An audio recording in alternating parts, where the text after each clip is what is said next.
So it was about a year ago that I had the opportunity to tell you about the latest game we were working on in Zipper Interactive. That game is MAG, a new first-person shooter that pits 256 players against each other on the field of battle.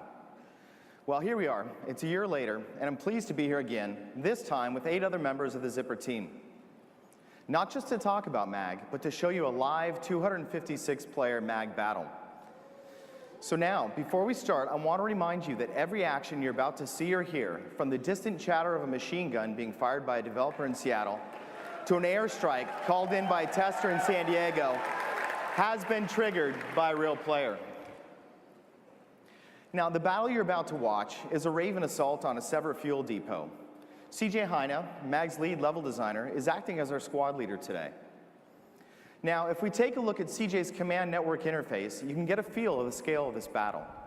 CJ's squad of 8, along with other 3 squads in his platoon, must punch through a line of enemy bunkers, secure a forward landing zone, and push forward to the heart of the enemy facility.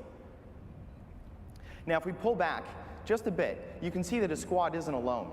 His platoon is one of 4 that make up the Raven company assaulting this base. Now, each blue dot you see is a live player participating in the battle right now. But remember that for each blue dot you see, there's also a red enemy, most of whom are currently undetected. So to start his assault, CJ is going to use one of his squad leader command abilities to call in a recon UAV to scout out those enemy locations. UAV inbound and on target. Now, unfortunately, the enemy has an anti-aircraft battery that's up and running, and it's going to shoot down his airstrike as it comes in. So he's going to have to go in with a little bit less information than he hoped and go from there. So these are all the squad members we see on screen that are up here on the stage today. They're going to move out. CJ is going to assign the first objective to his team, which is to assault a bunker. This bunker serves as a forward spawn for the enemy, so if they can destroy it, they'll manage to push the defenders back farther into the heart of the base.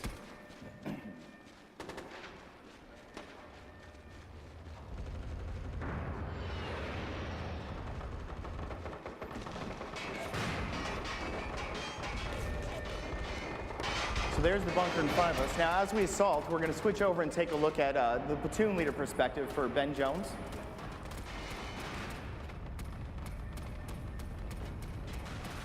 Now, these bunkers are very challenging targets.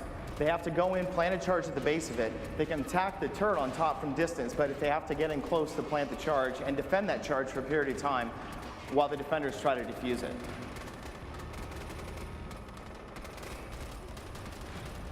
There you can see now, as the actions he's taking, because this objective has been assigned to the squad, he's going to get bonus points for every action he takes.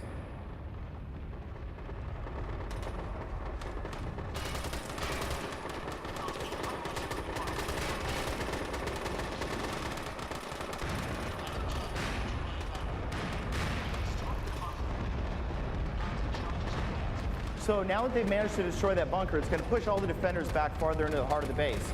His team's going to move up, plant charges once again on that anti-aircraft battery that was causing him so much trouble earlier, and defend that.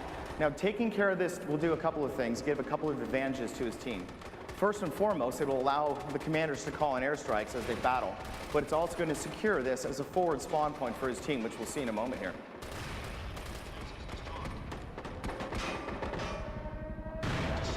You can hear that air raid siren, lets everybody in the battle, no matter which platoon they're in, know that the attackers in this area have secured that forward spawn. And now we have helicopters coming in, which serve as the forward deployment point for his team. So if anybody in his squad dies from this point forward, they will respawn those helicopters and be able to push forward. And they're also very powerful at securing this landing zone. They're all equipped with miniguns, once again, all commanded by real players. So now that they've managed to secure this forward landing zone, CJ is going to use another one of his command abilities. He tried to call in a UAV earlier, but now he's going to use an airstrike. He's going to call in a cluster bomb to clear the enemy off this wall and secure the point so his team can push forward and hit the heart of this facility.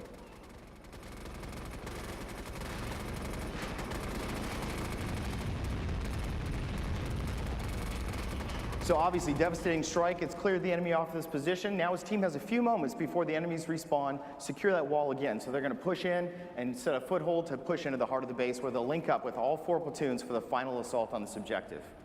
Now, I do hope you all were taking notes because we're going to have this game running live on the show floor for the next 3 days with full 256 players. come down there, pick up a control, and join the battle. I look forward to it. Thank you so much.